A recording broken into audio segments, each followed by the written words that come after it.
Well, my background has mainly been in financial markets. In fact, throughout most of my career, I've spent time overseas in London, time in New York.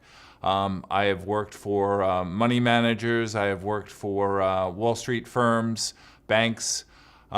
But what that has given me is a little bit of a vantage point that is different than other people have about the world. I mean, there are specialists who focus on economics, for example. There are specialists who think about different aspects of finance. But one of the things that I've learned as a sort of a markets person is I understand the sort of people aspect. I understand that emotions are very important part of the equation in terms of what happens in the financial world.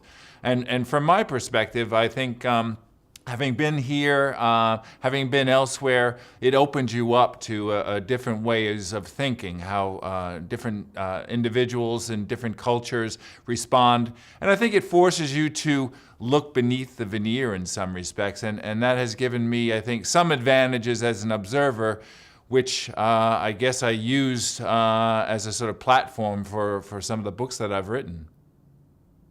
Now, some of those books include, my first book is actually an overview of the stock market. It really kind of defined how certain elements had changed, the way the stock market had worked over really over the past decade or two. And in fact, that got me to thinking about the tone and really the theme of my second book, which was called Financial Armageddon. Now, we sort of started with the stock market with my first book, moved on to the sort of US and its economy in the second book, and then really thought about the sort of geopolitical, bigger term picture with the last book, which was called When Giants Fall.